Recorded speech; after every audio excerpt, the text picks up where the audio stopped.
Quem imaginou o Criador do universo, ferido por sua própria criação?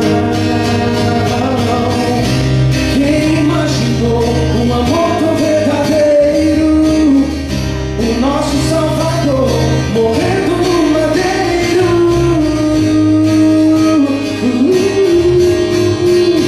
Mas Cristo escolheu o Calvário, e ninguém apareceu para salvá-lo. Quem imaginou assim? Só agora entendi. Foi Deus pra mim. O Calvário foi o palco da nossa redenção. O Rei do universo ali em aflição. Fui eu que o deixei, fui eu que o peguei ali. Mas Cristo escolheu o Calvário,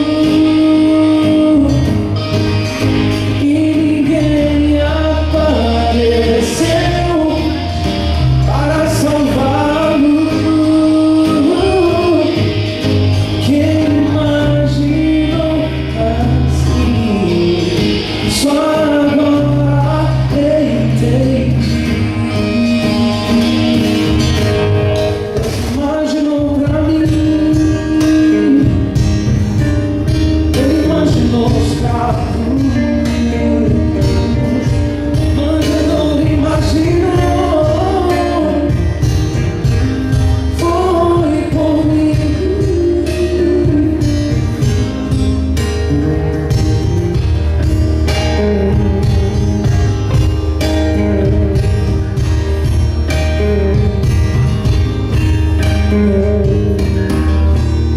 Ele imaginou isso para nos salvar. Ele imaginou o manjedouro, ele imaginou o Calvário. Ele imaginou o meu lugar perfeito, onde nós iremos em breve. Então permaneça firme, porque daqui a pouquinho iremos encontrar o nosso Jesus.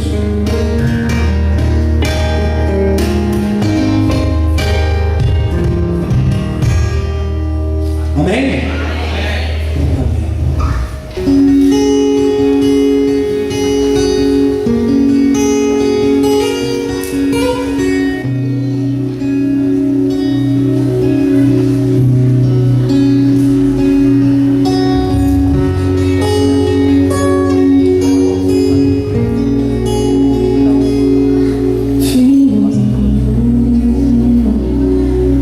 Porque você não para de tentar lutar sozinho.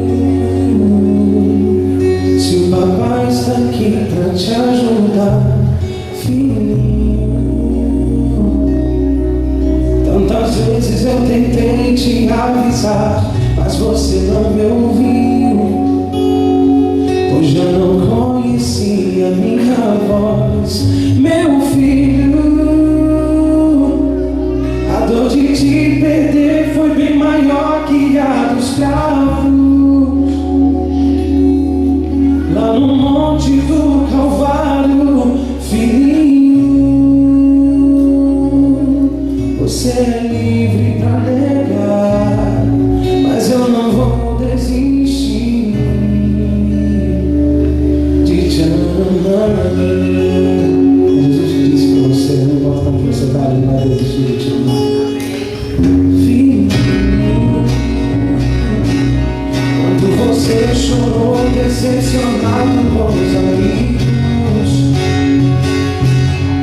eu que estava ali pra te consolar, filhinho.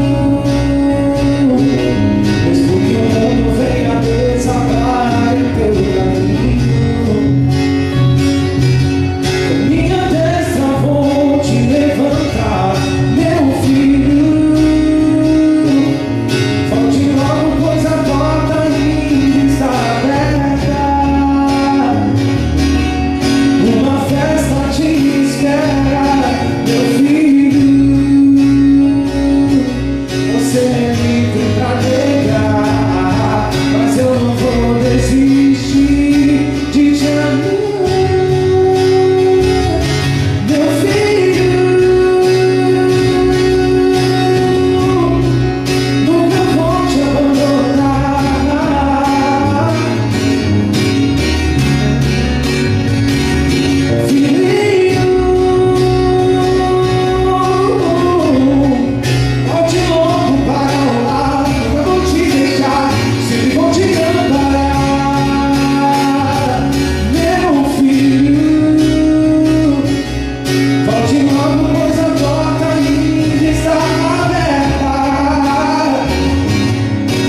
caminhada, essa missão tá difícil.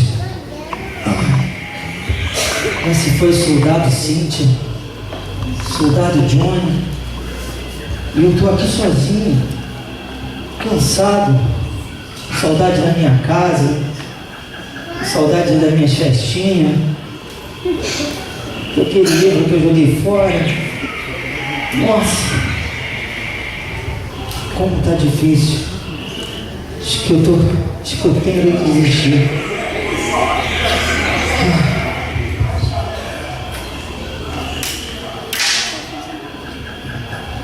Capitão Cristão?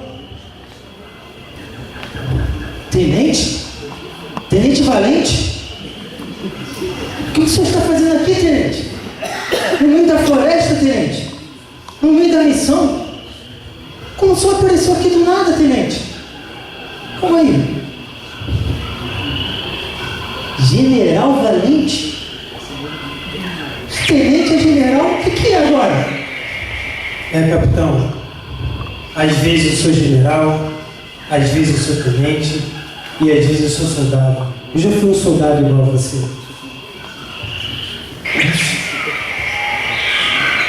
Você já foi um soldado? Já fui um soldado igual a você. Olha, tem certos momentos que nós temos que se fazer soldado para poder cumprir a missão. E digo a você, não desista, capitão, não desista. Esse caminho que você está trilhando, eu já passei por ele. As provas que você passou, também já passei, todas. E eu venci todas as provas. Capitão, você não tem algumas marcas não da guerra? Ah, general, eu tenho sim. Tem dos meus pés. Aquela ponte das prioridades, vou te falar não. O bichinho tão assim, ó. Tá doendo. Capitão, também tenho algumas marcas da guerra. As marcas da minha mão. As marcas, quando eu sempre vejo as marcas, eu lembro que um dia eu venci. Que um dia eu venci por ti. E capitão, não desista. Erga a sua bandeira, capitão. Não desista. Não desista mesmo. Pegue a sua bandeira e vá por este caminho. Não desista.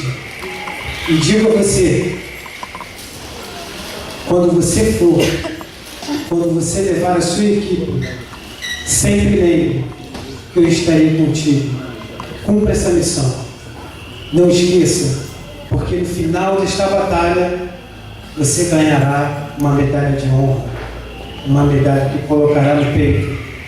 E nunca esqueça, sempre estarei com você. E nunca mais você terá dor, você terá choro, ou nunca mais você vai ver guerras.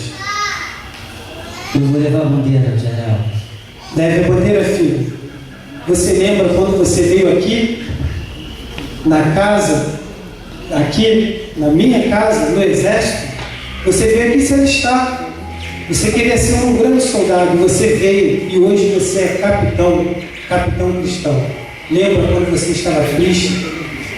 Você usava drogas? Você apanhava de seus colegas? Você maltratava a sua família? Mas agora você é capitão, filho. Nunca esqueça disso. Vá e siga a sua jornada. O senhor vai onde? Onde que o senhor vai, general? Capitão, tenho que animar outros soldados para que possamos terminar esta grande batalha. Vou continuar a minha missão. Depois dessa,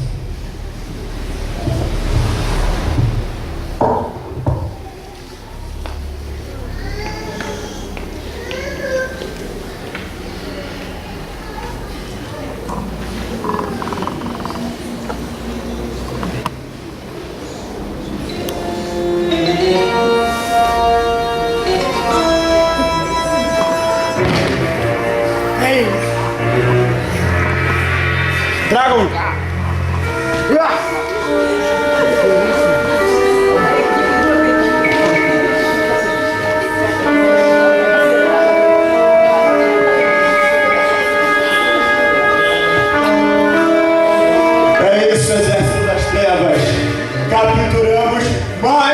cristão.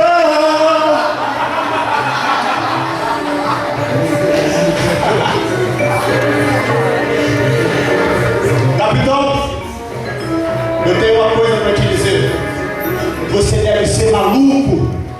Você deve ser louco de estar passando por aqui sozinho. Eu tenho um ultimato para você, capitão. Ou você larga essa bandeira, ou você morre. E tenho mais para te dizer. Muitos do seu exército já passaram por aqui.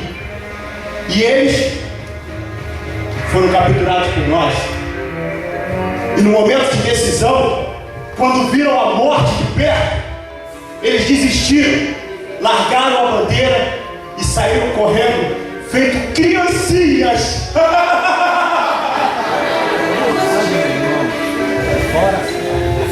Você tem que decidir agora. É vida ou morte.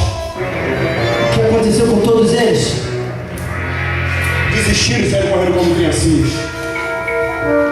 Mas nem todos. Alguns poucos resistiram. Resistiram e ficaram com a bandeira.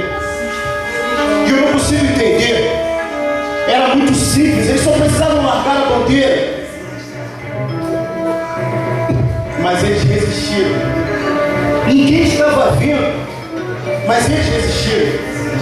Mas sabe o que aconteceu com todos que resistiram? Morreram! Morreram todos! Vamos! Deixa de papo! Soldados! Vamos buscar a aprovação! E agora, capitão? Isso é só uma prova do que você vai enfrentar se não desistir. Você vai ver. O soldado vai mostrar o que vai acontecer com você. Vamos, soldado!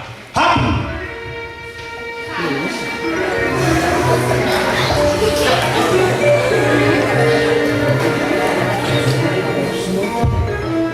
Posicione aí.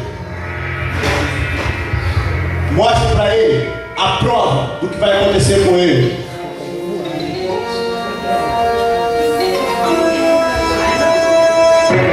Pode ir lá, soldado. Tá vendo, capitão? Soldado irado vai fazer a mesma coisa com você. E agora? É vida ou morte? Mais vale viver por Cristo, morrer por Cristo do que viver por este mundo. Eu sei que se for da vontade de Deus, Ele vai me livrar disso. Se não for, mas eu não desistirei. Levarei essa bandeira até o fim. Não desistirá? Então pode colocar ele na posição. Tira essa mesa daí, tira a mesa. Põe ele na posição. Deixa a mesa que é mais rápido. Você não manda nada aqui não, capitão. Aqui quem manda sou eu, Sargento Bizarro. Pode começar a contagem. Vamos lá, na contagem, soldados. 1. Olha só, eu já estou vendo que você está cansado. Eu sei que você está cansado. É a sua hora de desistir. É morte. Você sabe o que é morte? É a sua hora de desistir. Pode começar pelo nariz? 2. Você já viu que todos os seus amigos já te deixaram para trás? Você nesse momento está sozinho. É o seu momento de desistir. Larga essa bandeira. É muito fácil, capitão. Larga! 3. Levanta esse machado e corta a cabeça dele. É só um jato. Levanta. Pode fazer. Que isso? É o exército deles. Gente, é hora de demandar, soldados. Vamos lá, gente. Reunir e demandar. Capitão, eu tenho uma coisa para te dizer. Você escapou dessa, mas ainda não é o final. Você ainda vai conhecer o general das trevas. E dessa, você não vai escapar.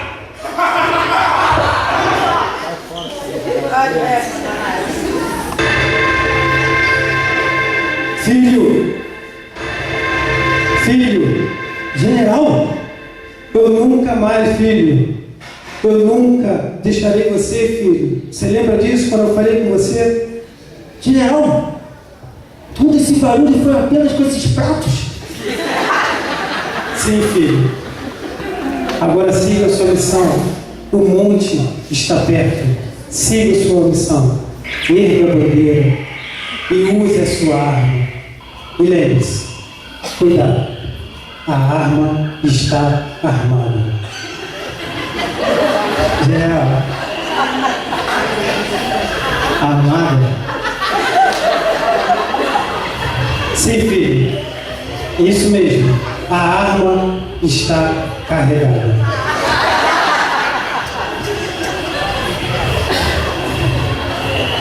Enxergo já o monte. Não desistirei agora no final. Que sufoco. Mas sabia que não ia ser fácil. Devo cumprir minha missão. Levarei a bandeira de Cristo até o monte.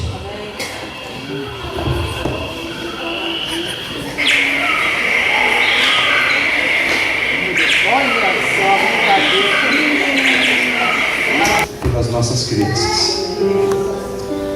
Obrigado porque bons adultos são aqueles que jamais se esqueceram que um dia foram crianças.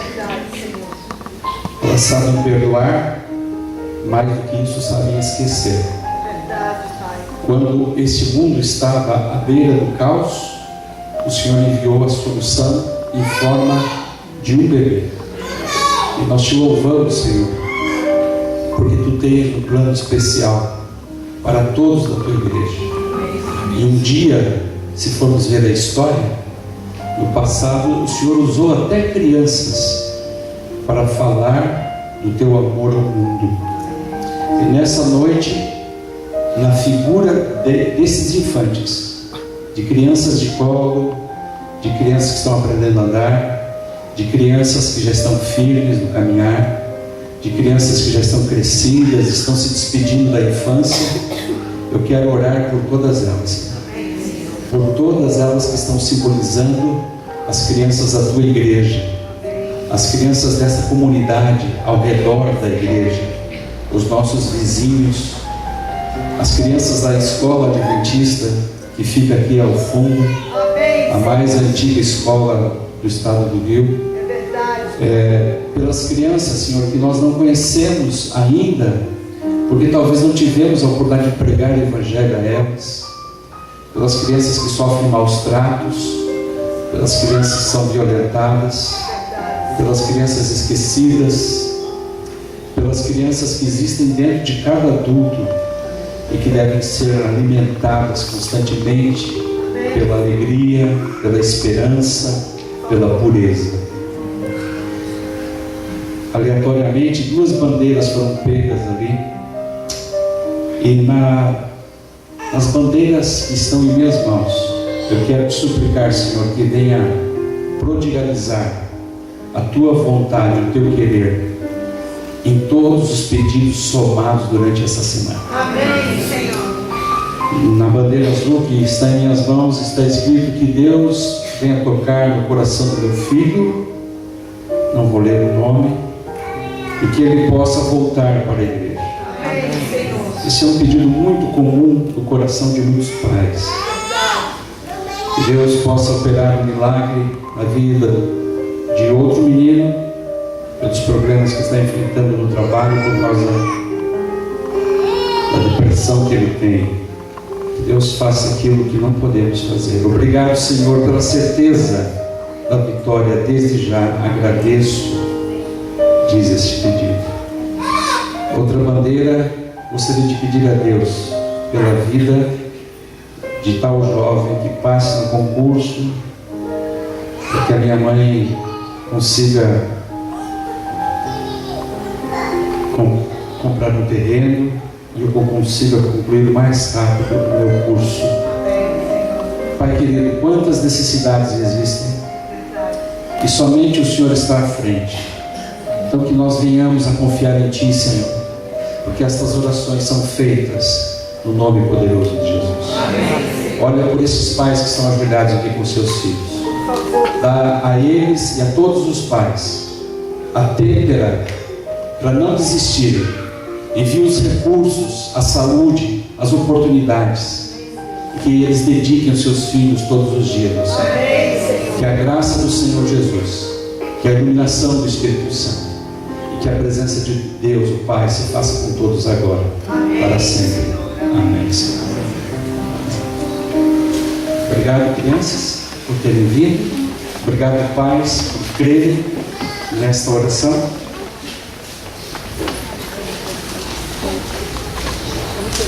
Abençoado, amém? Amém! Que bom que você está feliz, eu também estou. Eu queria dizer a vocês que eu estou assim, muito impressionado com a liderança do Ministério Jovem desta igreja.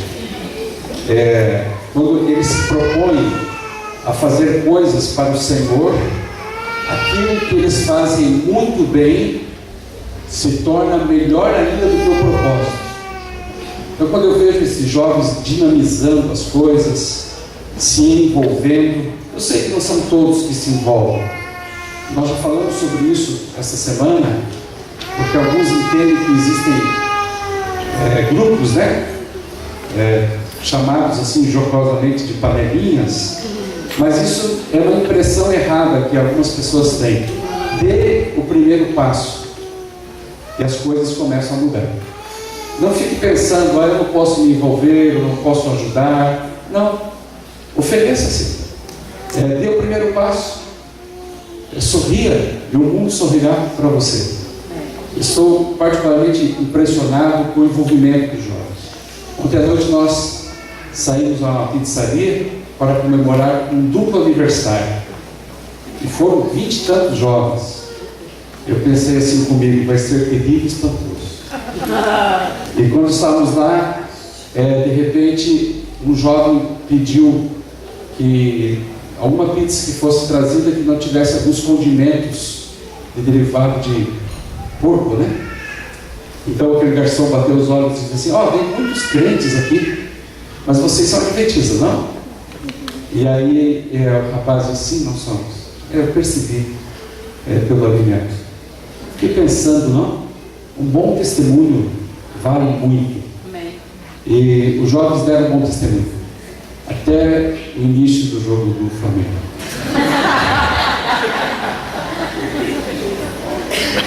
Queridos, ao final do nosso encontro ali, o garçom foi convidado a estar conosco. Um garçom muito gentil, estava cumprindo muito bem o seu papel.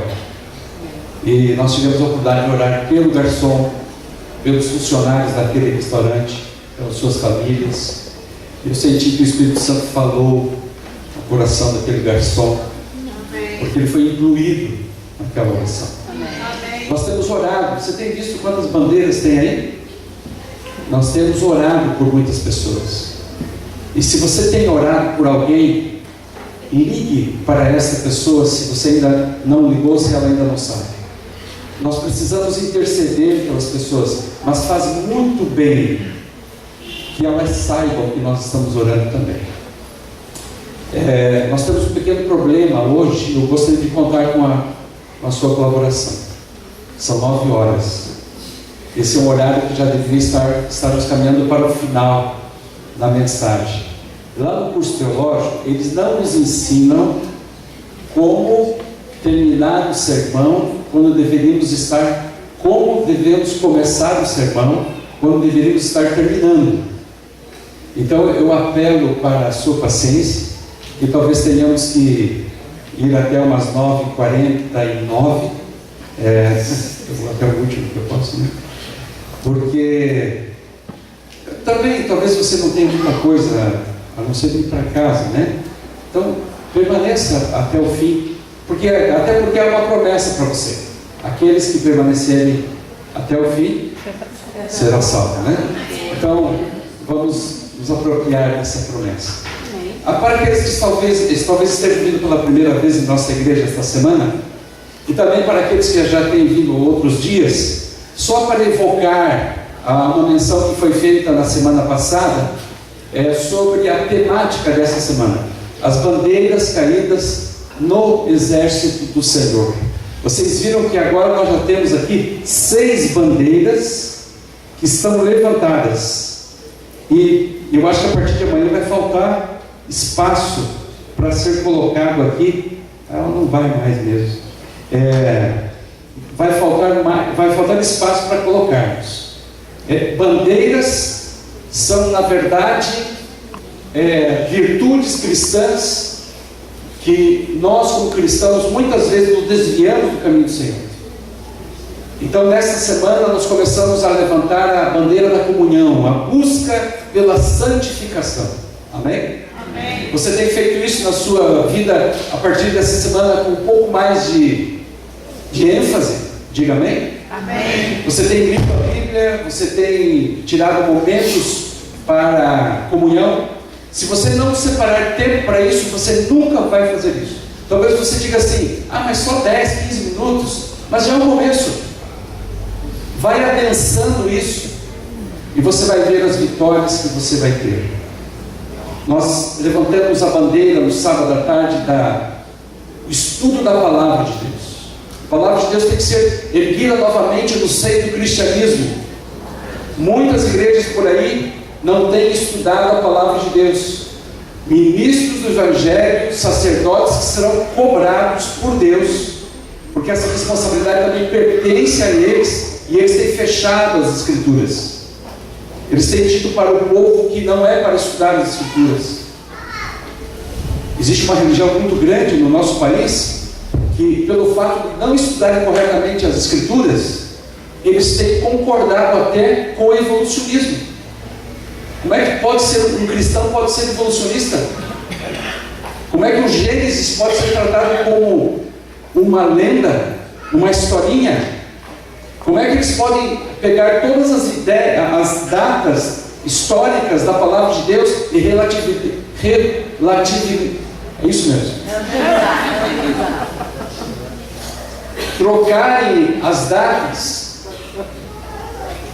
Como podem então deixar a Palavra de Deus esquecida? Essa palavra que foi ceifada a vida delas, de muitas pessoas, por causa da verdade. Foi também erguida aqui entre nós a bandeira da guarda do sábado. A maioria dos cristãos adventistas do sétimo dia conhece essa doutrina. E nós baseamos isso em Isaías 58, a partir do verso 12 e 13, que diz ali que não devemos usar esse tempo como se fosse nosso, cuidando com as nossas palavras, cuidando com os nossos negócios, cuidando com o tempo sagrado do sábado. O sábado se tornou assim uma coisa muito formalizada no seio da igreja. E o que é pior, queridos, muitos só têm 45, 50 minutos, quando muito 1 hora do sábado pela manhã, das 10h30 às 11h30, um pouco mais do que isso, vem à igreja só nesse período para ouvir uma mensagem, e muitas vezes essa mensagem não é entregue de maneira adequada.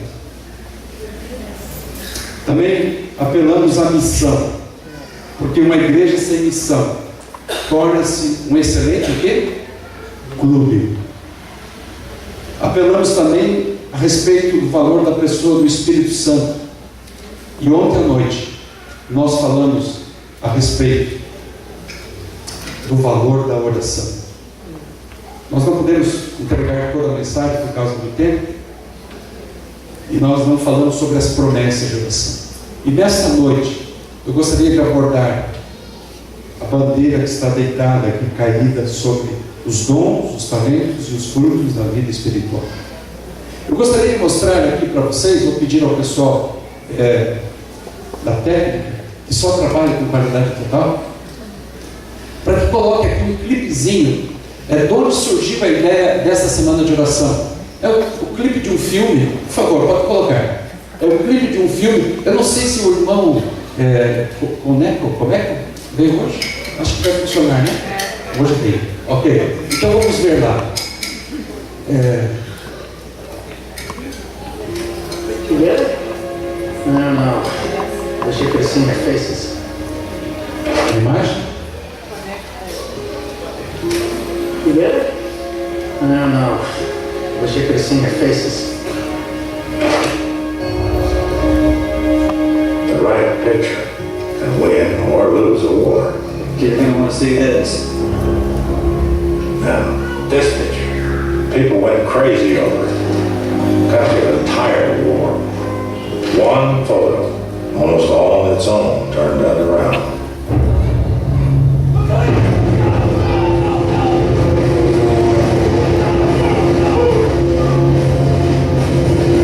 And here's why we shoot. Maybe they're all dead. What do you think, Doc? You think they're all dead?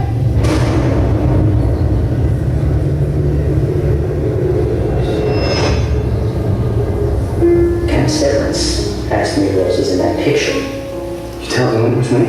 I picked someone dead. You don't want somebody dead? You want to ship us back to the States? Here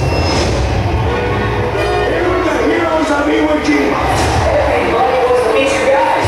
Just some simple things I want you to say. Mostly buy bonds. You know, I think this whole damn thing is a farce. If we don't raise $14 billion, this war's over by the end of the month.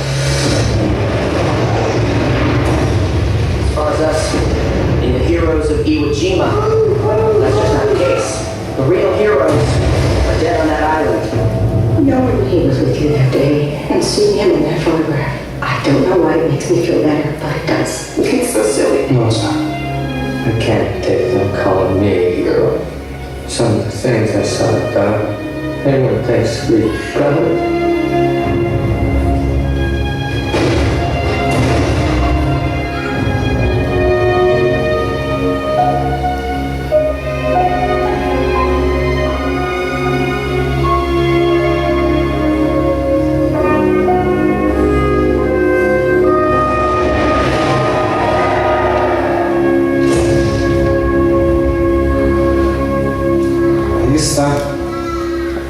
Uma vez eu vi esta foto, eu pensei, nós estamos no meio de uma guerra, a guerra entre o bem e o mal. E uma foto sozinha quase mudou a história de uma guerra. E eu fiquei me lembrando então de bandeiras que podiam estar caídas no exército do Senhor. Pedi que Deus me iluminasse para promover uma semana de oração. Havia sido convidado para pregar num colégio. A princípio começamos de maneira muito tímida a pregar, mas a ideia na primeira semana foi fantástica. As pessoas depois do sábado final entenderam que no meio da guerra entre o bem e o mal, nós temos que nos ajudar mutuamente. Você vai encontrar soldados feridos, você vai encontrar cristãos doentes, e que na verdade, se você hoje está aqui usufruindo das bênçãos do Senhor, os heróis na verdade estão mortos há muito tempo. Os pioneiros desta causa, os pioneiros do século I desta igreja, de 2000 anos passados, os pioneiros lá no Vale do Sinai com Moisés, os pioneiros próximos ao Jardim do Éden. O conflito começou lá. Jesus não tarda a voltar, meu irmão. Preparemos-nos. Levantemos as bandeiras em nossa vida. Abra a sua Bíblia nessa noite. Eu quero convidá-lo a abrir a sua Bíblia em 1 Coríntios, capítulo 12, nos versos 27 em diante, até o final desse capítulo, até o verso 31. Se você trouxe a sua Bíblia e você vira alguém aí ao seu lado sem Bíblia, você já sabe como proceder, né? Você dá uma olhadinha, convida o seu irmão, o seu amigo, e diz assim: vamos partilhar? Ok, queridos. 1 Coríntios, capítulo 12, verso 27. Ora, vós sois o corpo de Cristo e, individualmente, membros desse corpo.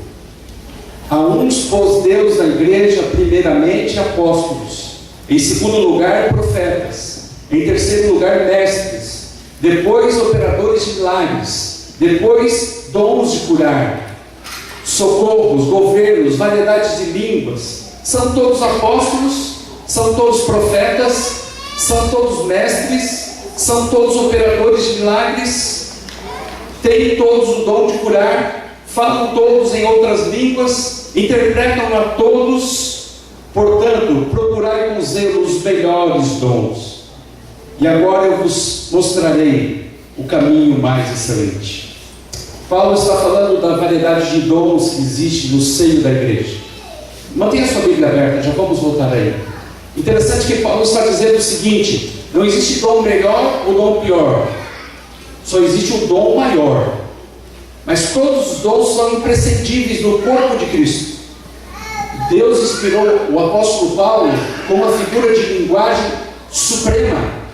Ele fala do corpo humano. E ao falar do corpo humano, ele está falando dos membros. Mas na verdade, ele não está falando somente dos membros. Ele está falando da constituição celular do corpo.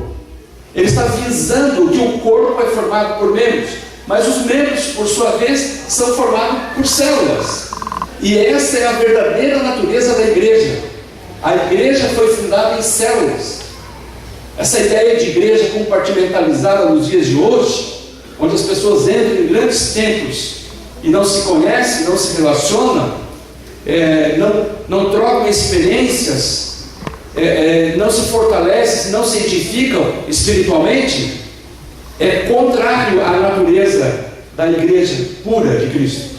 É por isso que no fim dos tempos, a igreja templo, ela vai ser fechada, porque ela não vai se enquadrar dentro dos padrões de crença doutrinária, conforme a igreja oficial. E essa igreja oficial já existe, é só você ir em qualquer enciclopédia, especialmente no Almanaque Abril, olhe lá qual é a igreja oficial. E esta igreja que prega toda a verdade, ela não vai se enquadrar com a igreja oficial. Então ela será um templo limitado. Então essa igreja vai ser convidada a se espalhar pelos lares, e aí vai ser uma igreja celular, e vai comungar desta forma. E o Senhor tem um plano especial, e não devemos temer, porque o tempo se aproxima, está próximo. Nós já devemos estar prontos, queridos, agora. Porque se nós estivermos prontos agora, eu pergunto, quando é que vamos estar? Não temos mais tempo a perder. Temos que usar mais tempo para estudar as Escrituras, as profecias. Eu fico imaginando as crianças do século retrasado, na época do pai Miller, e quando o Guilherme Miller explicava lá aqueles quadros numa lona, num quadro a giz, todo aquele diagrama profético de 1844, as crianças numa salinha à parte, elas faziam uma certa concorrência, um concurso, para ver quem é que conseguia reproduzir todo aquele quadro profético como Guilherme Miller. As nossas crianças sabiam esses detalhes em 1844. Os jovens sabiam. Hoje, adultos não sabem esse quadro profético. E diga-se de passagem, a doutrina do santuário, as 2.300 tardes e manhãs, é a mais importante doutrina desta igreja. Não só porque a nossa igreja, o plano da salvação, todas as figuras concatenam com a verdade para isso, mas especialmente porque esta verdade é a única reconhecida pelo mundo teológico paralelo, a única. E por causa dessa mesma doutrina, existem igrejas que nos chamam de seita, porque tem um santuário, um cordeiro para ser sacrificado, embora não façamos mais isso. Então eles acham que isso é uma seita, fortalecido pela questão do sábado. Mas está na hora de voltarmos às Escrituras, de dominarmos, queridos, estas verdades, de usarmos o tempo para entender a palavra de Deus. Está na hora de jovens começarem a dedicar o seu tempo para estarem edificados em Cristo, para serem instrumentos especiais do Senhor, com o domínio da palavra, saberem explicar o livro do Apocalipse, Daniel, sem nenhum tipo de atropelo, terem esses versos inculcados em sua mente, conseguirem aprender o método de interpretação progressiva que é aplicado aos estudos dos livros proféticos e dos acontecimentos finais. Você está pronto para isso? Eu conheço jovens de minha igreja que eles são craques em dominar a internet, um programa de computador.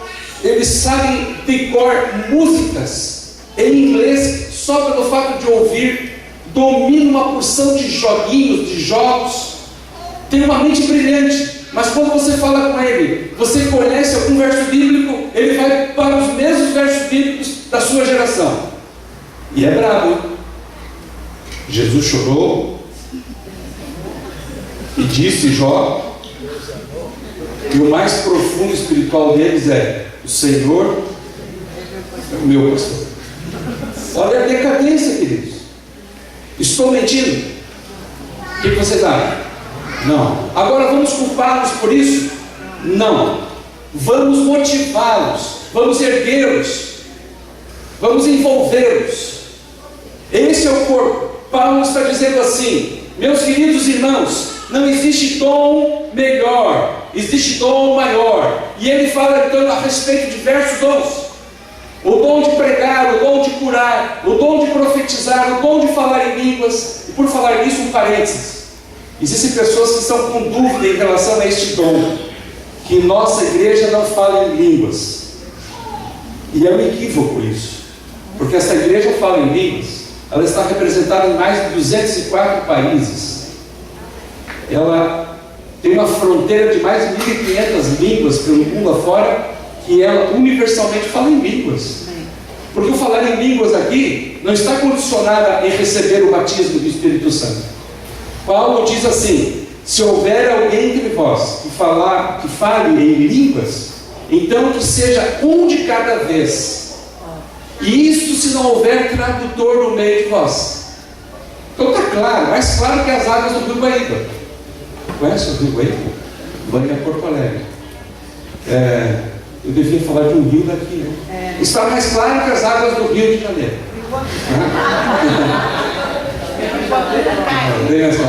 Queridos, vejam vocês, o falar em línguas aqui não é o nosso assunto. Mas Paulo, ele diz ali: olha, não se faça balbúrdia, tudo na casa do Senhor tem que ser com decência e ordem.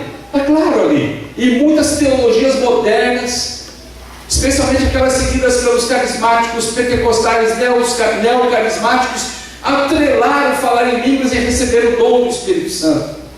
É um equívoco, é um erro, é uma afronta à hermenêutica, à exegese, a aplicação de regras do estudo das Sagradas Escrituras. Não concatena as ideias, não dá certo. É forçar demais o texto. Mas eu queria falar para vocês sobre o maior dom. Veja que coisa interessante. Muitos de nós usamos 1 Coríntios capítulo 13, muitas vezes até quando estamos apaixonados, falamos para a garota dos nossos sonhos. Sobre Coríntios 13. Se eu tivesse a língua dos anjos e falasse a língua dos anjos, mas não tivesse amor, seria como o quê? Um símbolo e retinho. Essa semana eu falei com o jovem: ei, jovem, você já tem namorado? Se não, pastor, só estou meio interessado na garota. Então você já tem namorado? Eu falei: mas como assim? Ela só não sabe. Muitos jovens namoram e a garota ainda não sabe. E eu comecei a cutucar o rapaz assim, né? Rapaz, você tem bom gosto. Ele me disse: ó, pastor, a minha princesa é aquela ali, eu estou orando por ela. E eu disse: eu vou orar por você também. E vamos ver se até sábado acontece algum milagre. Queridos, eu acho lindo quando jovens cristãos se relacionam com jovens cristãos, dentro do padrão do namoro cristão. Um grande conselheiro de casais chamado Jaime Kemp, certa vez, ele pegou assim um quadro e desenhou. Vamos pegar essa guitarra como se fosse uma pessoa, né? Então ele desenhou uma linha e ficou o pescoço para cá. Aí ele desceu uma linha, ficou a mão de fora. Desceu a linha, ficaram os pés de fora. Subiu a linha, ficou a outra mão de fora. E ele aconselhou os jovens: no namoro cristão, tudo que estiver fora do quadrado, você pode tocar. Interessante conselho, não? O namoro cristão começa por essa base, porque o corpo é o templo do Espírito Santo. Tem um grande problema para você, jovem cristão, que é uma coisa chamada pura, maravilhosa, que Deus colocou dentro de você, está no seu DNA, é genético, chamado impulso sexual. e que deve ser trabalhado, desenvolvido, coordenado, controlado pelo poder do Espírito Santo na tua vida, pela tua consciência, pelo conselho dos teus pais, dos líderes da tua igreja, do teu pastor, e que a tua consciência não pode ficar defraudada. Mas muitas vezes eu vou em igrejas e prego isso, meus queridos irmãos, e depois jovens me procuram dizendo que foram longe demais e se sentem sujos. Olha que coisa interessante, eles se sentem sujos pela coisa mais pura que Deus colocou neles. Sabe o que é essa sujeira? É uma consciência pesada. Então a gente tem que oferecer para os jovens uma oportunidade de vida nova, para eles experimentarem a graça lavadora de Cristo. Ele é especialista em começar tudo de novo, inclusive o seu namoro, meu jovem, o seu noivado e também o seu casamento. Não brinque com estas coisas. Deus tem um plano para você, querido jovem: santificação. E se porventura você foi longe demais, não fica lamentando, não fica fazendo um círculo vicioso. Já que está tudo perdido. Não. Esses comentários todos são comentários que o Satanás induz a sua mente. Eu já falei essa semana para você: Satanás pisa no teu pescoço, ele te derruba, pisa no teu pescoço e chuta a tua língua. O segredo dele é deixar você caído. Por isso, desperta tu que dormes, e Cristo te iluminará. Amém? Você precisa fazer um pacto com Cristo. Você precisa de novidade de vida. Hoje à noite haverá um apelo especial para isso. Agora veja o capítulo 1 Coríntios, capítulo 12, verso 31. Portanto, procurai com zelo os melhores dons. Viu que Paulo está falando dos maiores dons? Ele está falando dos melhores dons. Não há pecado nenhum nisso. E agora eu vos mostrarei o caminho mais excelente. E a maior parte das pessoas para de ler aqui, porque tem uma divisão. Vamos para o capítulo 13. Mas lembre-se que o Evangelho, a Bíblia, não foi escrita por capítulos, foi numa inteireza de pensamento. E no verso 1, capítulo 13, diz assim: ainda que eu falasse a língua dos homens e dos anjos, e não tivesse amor, seria como metal que soa, ou como símbolo que tinge. O que Paulo está dizendo aqui? Que o maior de todos os dons chama-se o quê? Amor. Não. O amor de vocês não está firme, não está quente, não está viçoso. Eu gostaria de ver um amor especial, um amor cristão. O maior de todos os dons que Paulo está dizendo aqui é o amor. Queridos, esse dom é imprescindível no seio do povo de Deus. É o amor que nos move, é a força do amor de Cristo Jesus por nós e de uns pelos outros, que faz esse grande exército marchar. Amém. Tire o amor disso aqui e nós seremos automatizados. Tire o amor de um cristão e ele ficará só uma coisa funcional, mecânica. E Deus não quer isto. É impossível servir a dois senhores. E servir é uma questão de consciência, de escolha, de entrega, de vontade. Então, meu irmão, olha aí, se o teu cristianismo está muito formalizado, se você vem para a igreja para cumprir tabela, porque você é professor da escola sabatina, porque você tem que apresentar a carta missionária, porque você tem que cantar, pregar ou dirigir alguma coisa, vem para cumprir tabela, é como o time do Bangu, cumprir tabela. Começa a reavaliar a tua vida espiritual, meu irmão. Desperta que tu que dormes e Cristo te esclarecer. Amém. Amém, queridos? Amém.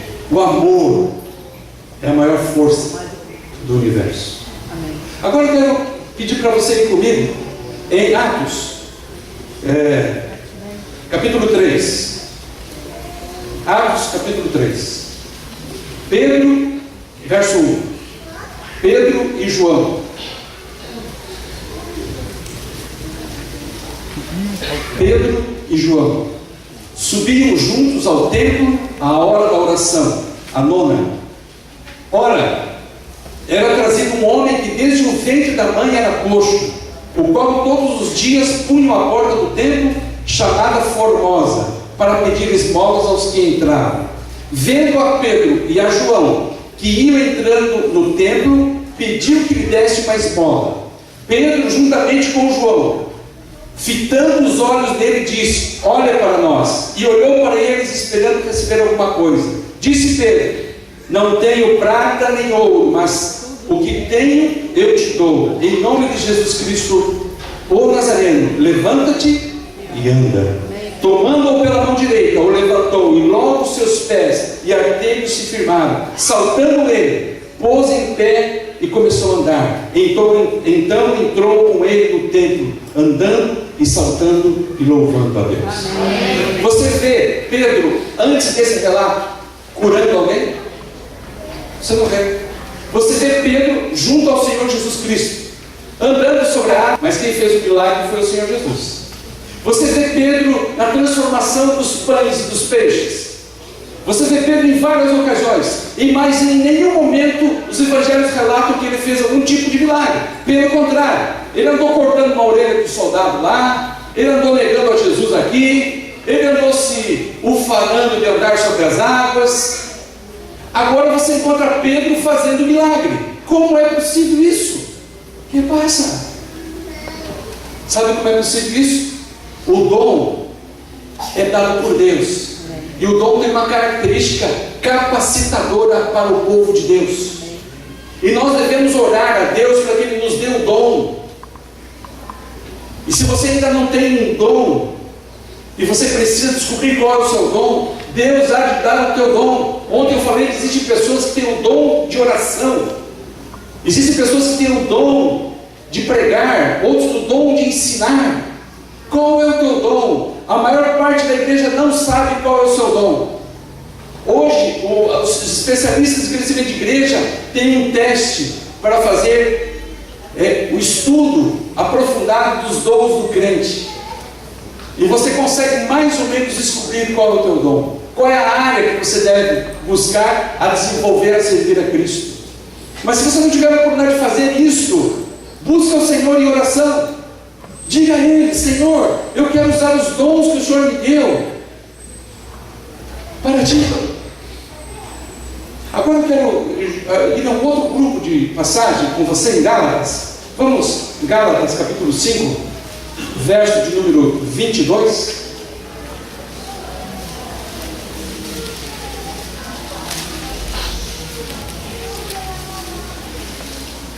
Gálatas 5, verso 22. Mas o fruto do Espírito é amor, gozo, paz, longanimidade, benignidade, bondade, fidelidade, mansidão, domínio próprio. Contra essas coisas não há lei.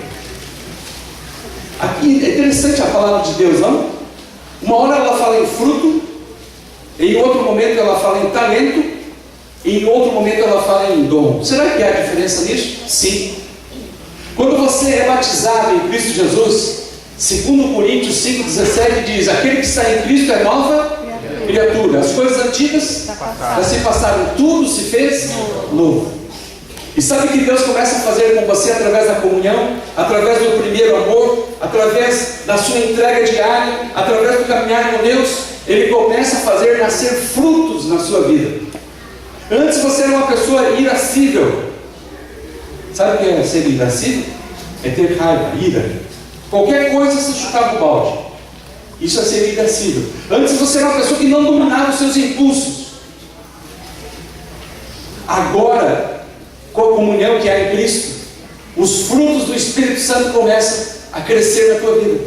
E olha, querido irmão e irmã, se há algum fruto que não está crescendo na tua vida, ora ao Senhor Deus, faz uma análise da tua vida, faz uma reconsagração, porque todo crente em Cristo Jesus tem que dar fruto, porque se não der frutos, o que o Pai faz? Ele corta e lança no fogo. Mas aqueles que dão fruto, o que Ele faz? Ele poda, para que deem mais frutos ainda. Está lá em João 15. É preciso dar frutos. Frutos da mansidão, frutos da alegria, frutos da paciência, da longanimidade. O cristão verdadeiro, ele recebe isso da pessoa do Espírito Santo. E se isso não está acontecendo na tua vida, a luz amarela está acendendo. E está na hora de fazer uma parada, de reavaliar a sua vida e de buscar o Senhor Jesus Cristo. Então Deus nos dá frutos. Agora, a coisa mais democrática que existe são os talentos. Todos nós temos um talento a ser desenvolvido e usados para Deus ou não. Hoje estive aqui na frente e quando eu vi ali o Jefferson tocando junto com aqueles outros 2 jovens, eu fiquei pensando, puxa vida, que talento bonito que ele tem de tocar e cantar ao mesmo tempo. É que na verdade se confunde. Esse talento de cantar e tocar, ele ficou tão depurado, tão espiritualizado, tão abençoado, que ao mesmo tempo que era o talento, já se tornou para a vida dele em especial 30 almas ganhas através desse ministério, que já é um talento dom. Por quê? Porque ele foi exercitado, foi usado para a honra e glória do nosso Deus. Existem pessoas que são recheadas de talento, e isso deveria ser motivo de alegria para nós, e não de inveja, de ciúme ou coisa parecida. Eu me admiro muito com um professor que nós temos no NASP, o professor Valdecir Simões. Ele é um grande compositor, um dos maiores compositores adventistas que temos. E eu fico olhando para ele, esse mês eu estive lá, e fazia tempo que nós não nos víamos, ele foi meu professor. E ele passou e olhou para mim, oi, você está aí? Ele tem o dom da comunicação. Ele me reconheceu. Ele não sabe o meu nome, são tantos alunos, mas foi importante que ele me considerou. E fomos conversar. É um homem cheio de talentos e dons. Ele toca trompete, ele toca piano, ele é compositor, ele é tradutor e intérprete, ele fala inglês, ele é professor de comunicação, ele é pastor. Eu fiquei olhando para aquele vaso de bênção, vaso de bênção que foi colocado nas mãos do Senhor. Há diferença entre talentos, entre dons e entre frutos.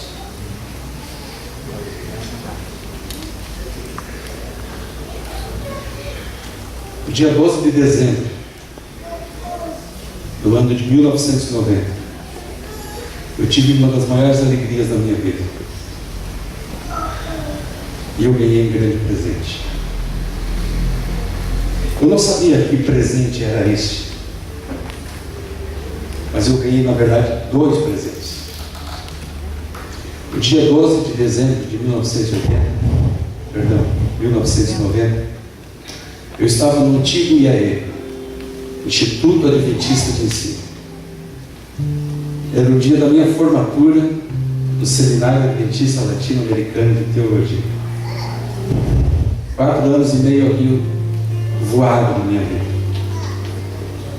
Um amigo meu, Miro, lotou um ônibus em Curitiba e aterrissou ali.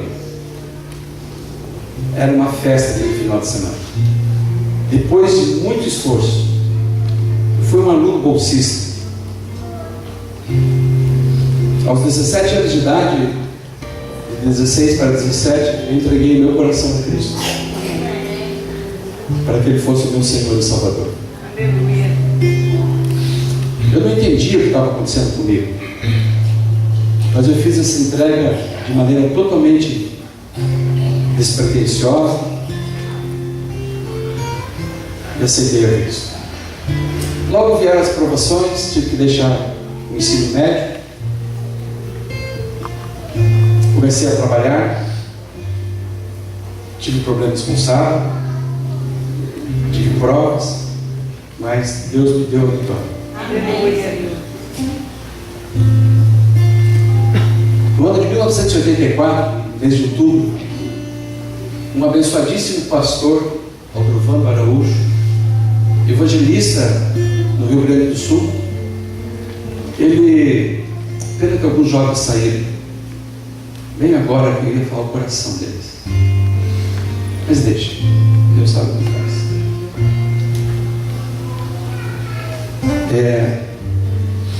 Eu assisti toda aquela semana de oração,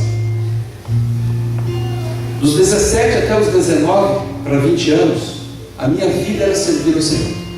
Eu era securitário, eu trabalhava durante a semana toda, Mas às quartas, domingos e sábados eu estava na igreja. Eu servia o Senhor. À tarde eu saía para dar estudos bíblicos. Depois ia para o JA. Depois ia para os jovens para uma social. Eu era um líder. Mas não me gabava por isso. Não me achava melhor do que os outros. Eu só era muito feliz com você. Eu vivi integralmente para Jesus. Um dia minha mãe, eu cheguei tarde em casa, no domingo, quase meia-noite. Outro dia eu tinha que trabalhar, minha mãe olhou assim: você chegou? Que bom. Viu, por que você não põe a barraquinha do lado da igreja? Ela brincava comigo. O tempo passou. E nessa semana de oração, 3, 4 anos depois do meu batismo, eu fui fortemente tocado pelo Espírito Santo. Para entregar a minha vida completamente a Ele. Eu tinha um amigo, Antônio Lima Correia Júnior. Nós fazíamos todos os estudos bíblicos juntos, de bicicleta, a pé, com um projetorzinho de vídeo que pertenceu a ele mais, e tão antigo. Mas era assim que a gente pregava o Evangelho. Formamos uma classe bíblica de juvenis, tinha 40 juvenis ouvindo a Jesus. Era lindo trabalhar para Cristo. Mas parece que eu queria mais, sabe?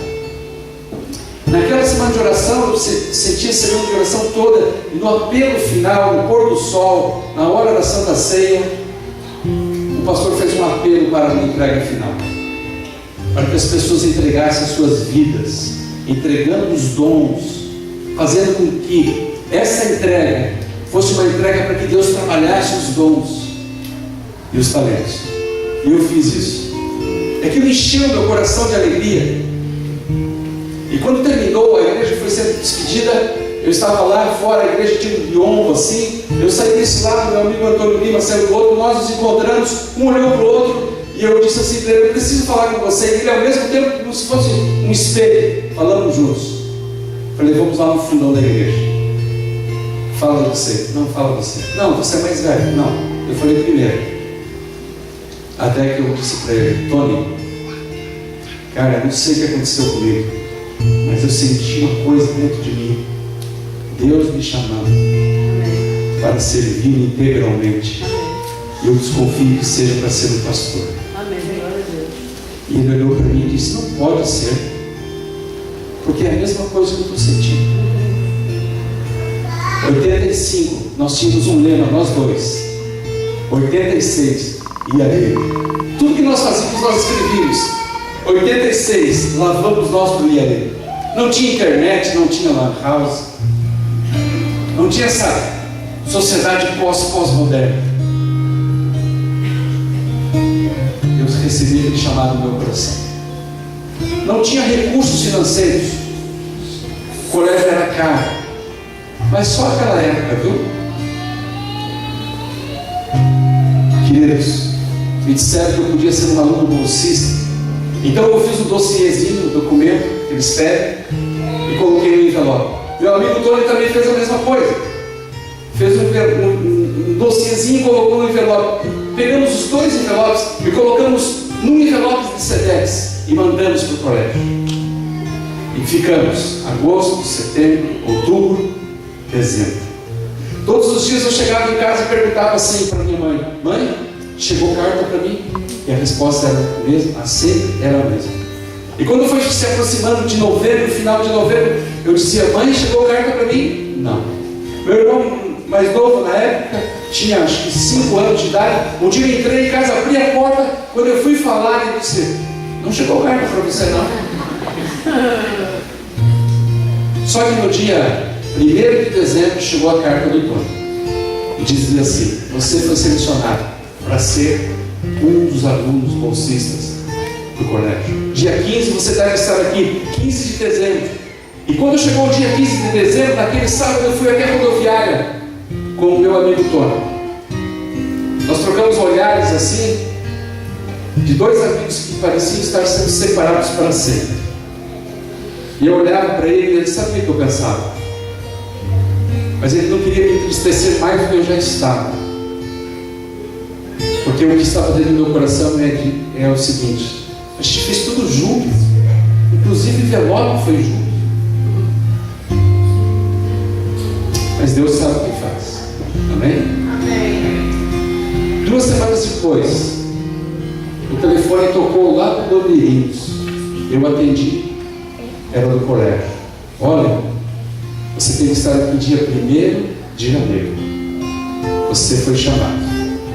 Deus faz tudo perfeito, porque eu não teria maturidade completa se aquele chamado viesse para ser aluno bolsista no início de dezembro, eu largar tudo.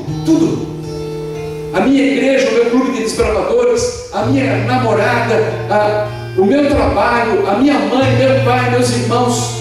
E Deus foi fazendo eu me desapegar uma coisa por vez, até eu estar pronto. Eu tinha uma natureza filosófica existencial diferente do meu amigo Tony.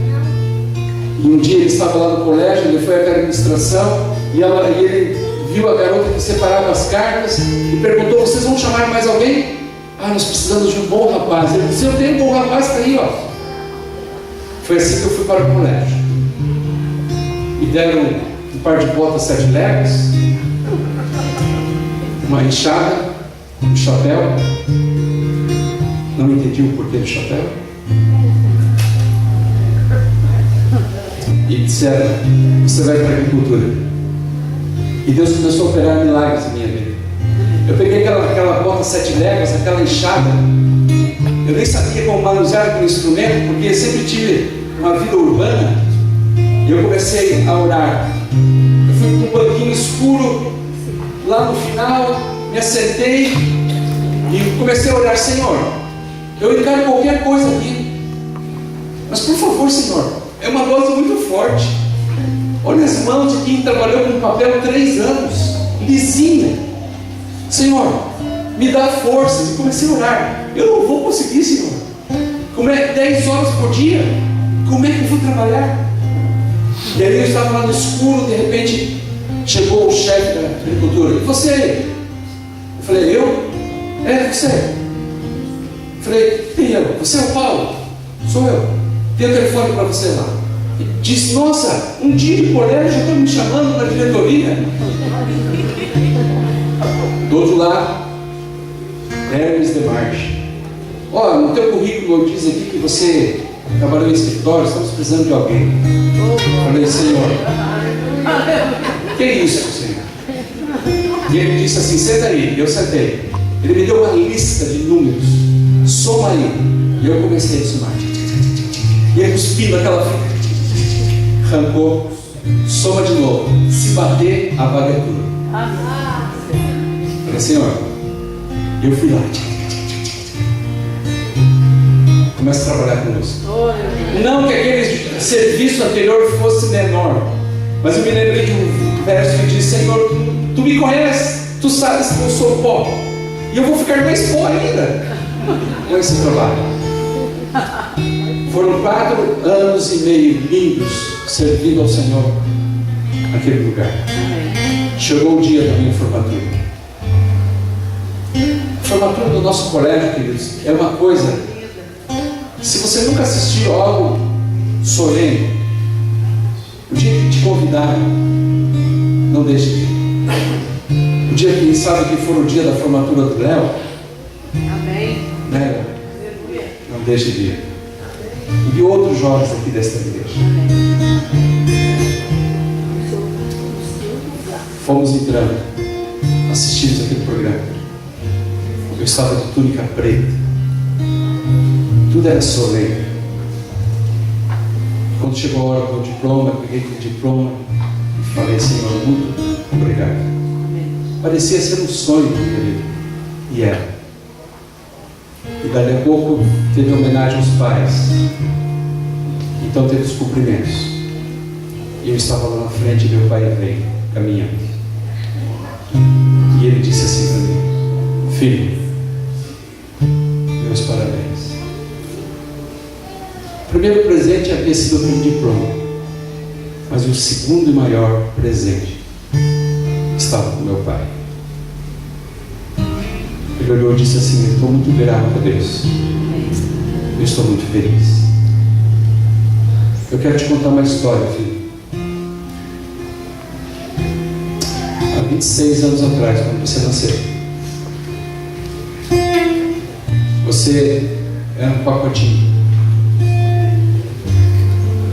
E eu olhei para você e disse assim: Senhor, eu quero colocar o nome desse menino de Paulo, porque eu quero que ele se pareça um pouquinho com Paulo. E se for da tua vontade, Senhor, eu quero que ele pregue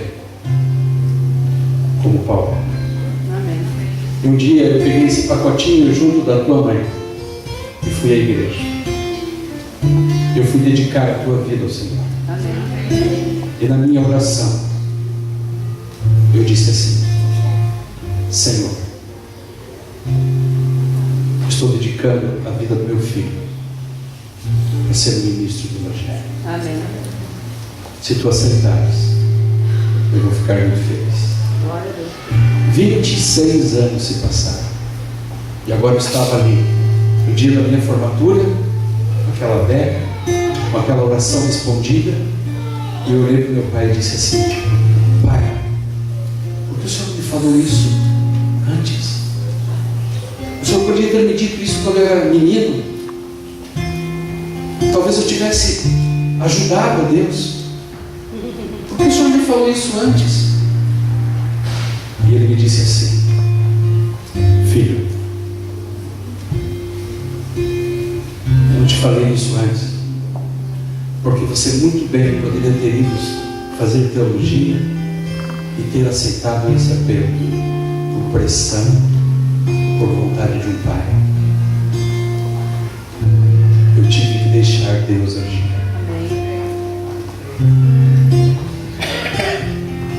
Eu queria perguntar para você: para que você se sente chamado na obra do Senhor? Você tem entregue os teus talentos ao Senhor? Meu irmão, desde o dia que o Senhor Jesus me chamou para ser o ministro do Evangelho, não tem um dia que eu tenha me arrependido de ter dito sim. Eu tinha 68 amigos que se formaram. Só um deles colocou assim: eu quero ser capelão de escola. Esse camarada era eu. E Deus me enviou para uma escola. A escola, o Colégio Curitibano Adventista do Coqueirão, para ser capelão. Deus tinha um plano para mim ali. E já no começo, uma mãe me procurou e me disse assim: Pastor, talvez você não conheça meu filho, mas meu filho tem 16 anos de idade. Eu o criei no temor do Senhor e hoje ele está longe de Cristo. O meu filho tem 16 anos de idade, meu esposo me abandonou, eu tenho 3 filhos e tenho tentado educá-los no temor do Senhor. É o Reinaldo, a Mônica e ele. Ele está na sua sala de aula, trabalho com ele, e ela me deu as características físicas dele. E quando eu entrei na sala de aula, eu desci, era uma sala de aula com quase 50 alunos, ficava no auditório, eu comecei a dar a minha aula, e durante a minha aula toda, eu vi que um jovem, ele tentava se aparecer, ele tentava tirar a minha sintonia da aula, ele tentava quebrar a minha linha de pensamento. Aquele jovem talentoso, que havia sido dedicado pelo Senhor, sabe onde ele estava agora? Não estava mais na igreja. Ele estava como sendo treinado para ser o próximo chefe de torcida. Ele torcia para um time, que eu nem sei se eu deveria fazer isso agora, chamado Coritiba Futebol Clube, conhecido como Coxa Branca. Você sabe por que tem esse nome? Porque era um time só de alemães que foi fundado em 1909. E quando eles vinham assistir um jogo lá no Alto da Glória, no campinho, eles diziam: vamos lá assistir o time lá dos Coxa Branca. As pernas eram brancas demais. E assim ficou. Esse jovem era líder da torcida Império Alviverde. Era assim que aquele jovem estava na sala de aula. Então, na sala de aula, naquela igreja, eu juntei, depois que bateu o sinal, juntei meu material, peguei a minha Bíblia, Fui subindo para sair da sala e cheguei bem em frente dele, com a Bíblia. Olhei nos seus olhos e disse assim: amanhã, de manhã, terça-feira, a primeira aula, você vai ser o professor. Está aqui a Bíblia. E continuei andando. Ele disse assim: você ficou rouco? Falei: não. Eu tentei dar a minha aula aqui durante 45 minutos e você não parou de falar 1 minuto. Se você fala tanto assim, é porque você deve ter algo especial para dizer, muito melhor do que eu, até porque os seus amigos estavam ao redor de você. Você não é o Batman? Dá aula. E dei as costas e continuei subindo. E aí ele gritou: mas o que eu falo? E eu pensei, ele aceitou. E eu olhei para ele e falei: Juízes 13, a história de Sansão, a história da vida daquele jovem. A sala tinha uma antessala, que era com vidros que só se viam de dentro para fora, mas não de fora para dentro. Eu cheguei antes, me escondi lá para ficar no controle. Todo mundo entrou, eu emprestei meu guarda-pó para ele, cabiam 2 deles. E ele entrou, todo mundo ficou olhando. E ele abriu o Juízes 13, fez a chamada, fez a oração inicial e começou a dar a sua aula. Ele dominava todo o conteúdo. E ao final daquela aula, os jovens se ajoelharam para orar com ele. O Espírito Santo começou a trabalhar com aquele jovem. Sabe quem é esse jovem hoje? Você já deve ter visto ele por aí. Pastor Ivan Saraiva. Coxa branca, que atendeu o apelo de Colossenses capítulo 1, verso 13, porque a palavra de Deus diz assim, que o Senhor Jesus nos tirou do império das trevas e transportou para o império do reino do Filho do seu amor, em quem temos a redenção, a remissão dos pecados. E você, meu irmão, você precisa vir a Cristo nessa noite? Há uma música que vai ser cantada agora, que ela fala para o coração dos jovens, ela fala para o coração das crianças, para o coração de todos nessa noite, dizendo assim, que Cristo precisa de você ainda hoje, porque Ele está voltando. Talvez nessa noite seja o momento para você entregar a sua vida a Ele e descobrir qual é realmente o dom que você deve usar para Ele. Enquanto essa música canta, eu queria fazer um apelo muito franco para você. Onde você estiver, não resista. Embora o sono esteja enrondilhando você, não desista hoje. Não deixe de responder esse apelo, porque pode ser um apelo que mude toda a sua vida. Como você vai responder? Eu espero que você se levante. Eu espero que você venha aqui voluntariamente e erga a bandeira dos talentos, dos dons, para servir a Cristo.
vai manter paz. A minha promessa que está. Os seus problemas, sim, eu resolvi. Não há mais motivos pra chorar.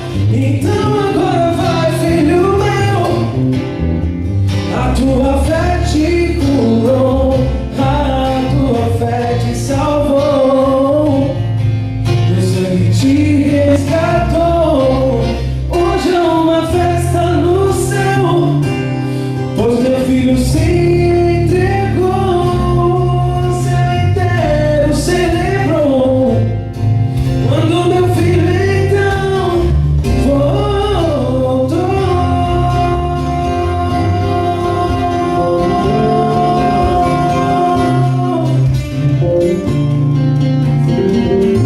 Pediria para ter alguns jovens que estão em pé lá atrás, que essa aqui à frente. Vocês podem ver?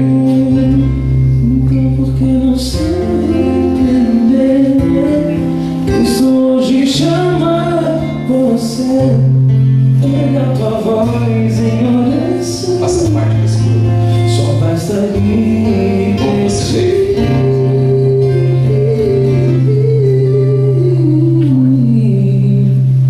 O livro Mensagem aos Jovens diz assim: com um exército como este,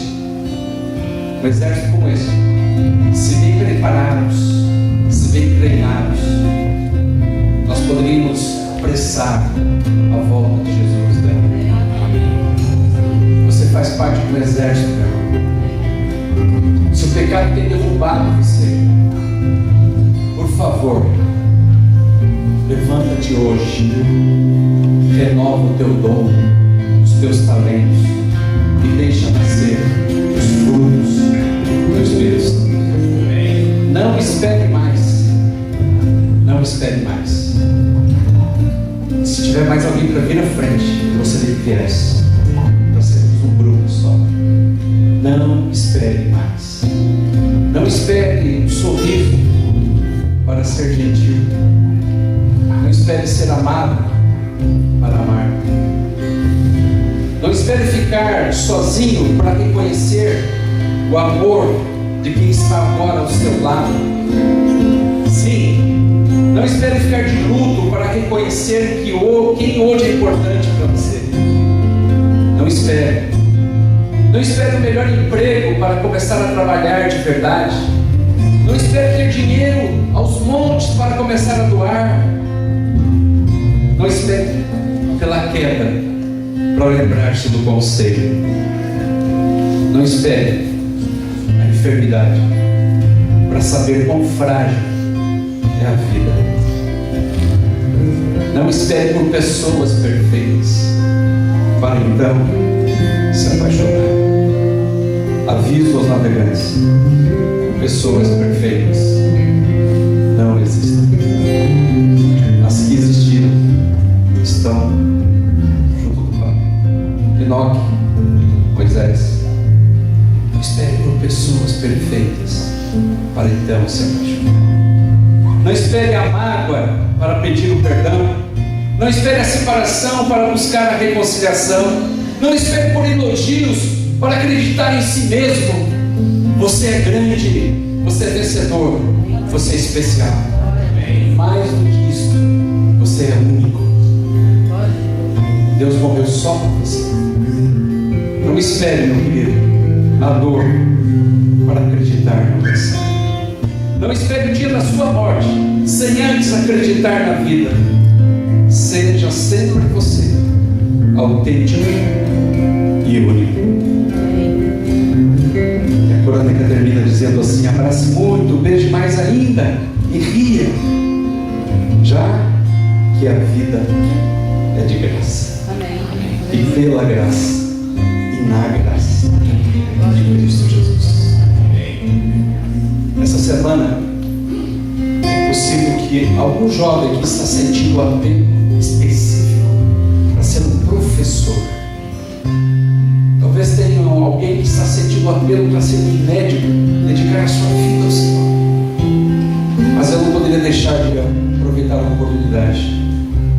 Alguém aqui sentindo o apelo do Espírito Santo para servir ao Senhor como pastor, jovem nessa noite sente esse toque. Se tiver, eu queria que você saísse do meio do grupo e viesse. Eu preciso orar por você também de maneira muito especial. Quando eu oro, você pode vir, tá bem? Você lembra da sua mão direita? Chegou a hora de usá-la novamente. É muito simples. Você coloca sobre o ombro de alguém, com exceção dos que estão aqui à frente. Procure o ombro. Que legal. Você está reconfirmando o chamado. Põe a mão sobre o ombro de alguém. Põe a mão sobre o ombro de alguém. Pois aí, tem algum ombro sem mãos em cima? Então olhe. Se tiver alguém, procura esse ombro. Fala assim: dá licença, meu irmão. E coloca a mão. Tem algumas pessoas sem mão sobre o ombro. Olha aí ao seu redor. Saia do seu lugar. Caminhe o ombro dessa pessoa para mim agora, por favor. Procure essa pessoa que está sozinha, sem ombro, sem mão a ombro. Procure. Lá atrás tem alguém. Procure. Se aproxime. Aqui temos um irmão. Procure. Se aproxime, jovens. Faça isso por mim. Faz. Obrigado. Bom, estão prontos para orar? Temos 2 jovens atendendo um apelo específico para o pastoreio. O terceiro. Coisa linda, essa igreja está servindo ao Senhor. Amém? Se tiver mais durante a oração, eu chamo você. Curva a sua fronte. Pai querido, eu sei que o Senhor trabalhou hoje aqui neste lugar. Eu sei que está tarde. Está mais tarde do que a gente imagina. Estamos na 10ª hora. Essa noite os jovens da tua igreja estão entregando as suas vidas para trabalhar por ti. Pai, eu sei que existem jovens aqui que vieram à frente atender o apelo com o coração quebrado pelo pecado. Alguns deles estão muito abaixo daquilo que gostariam de estar. Por isso, nessa noite, Pai, levanta esses jovens. Diz a eles que o Senhor pode começar tudo de novo, especialmente com a questão sexual, com a pureza. O Senhor tem o poder de revirginar as pessoas, na sua mente, até no seu corpo. Por isso, ó Pai, eu te suplico, perdoa, Senhor, perdoa as nossas faltas. Que ao sairmos dessa oração, saímos daqui com o nosso coração lavado, com a nossa alma salva, limpa. Que os pais saiam daqui perdoados pelos seus erros com seus filhos. Que as mães que desistiram renovem o seu pulsar por Cristo. Que os líderes que estão caídos, derrubados, magoados, entristecidos, esquecidos, preteridos, esqueçam isso.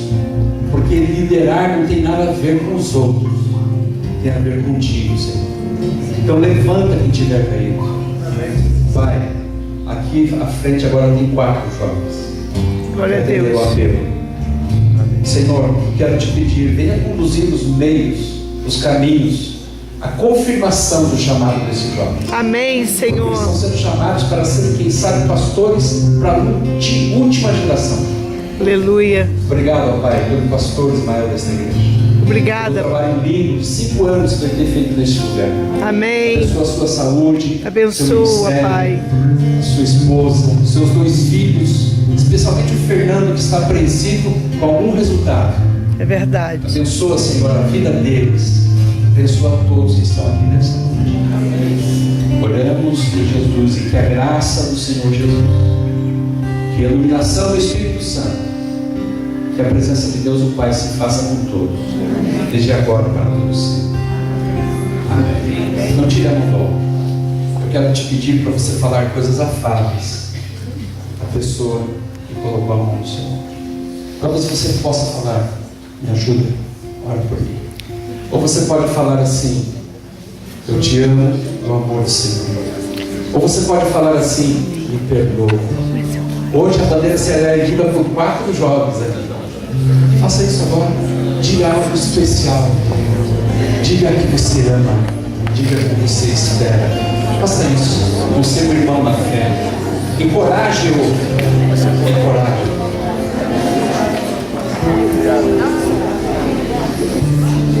Deus abençoe a tua vida, meu irmão. Pedi ao Jefferson que vinha ver a bandeira aqui, Jefferson. Vem tocar mais e cantar mais. Jefferson. Vai em paz, meu irmão. São 10h10. Que Deus te abençoe, desculpa o abraço. Confirma o teu chamado. Ai, que Usa o teu presença talento, teu dom. poderosa. Aleluia. Produz frutos dignos de arrependimento. Que bom que o dia que o Senhor Jesus te alcançou. Um trabalho lindo. Coragem. Que bom que Ele te tocou nessa noite. Fica firme,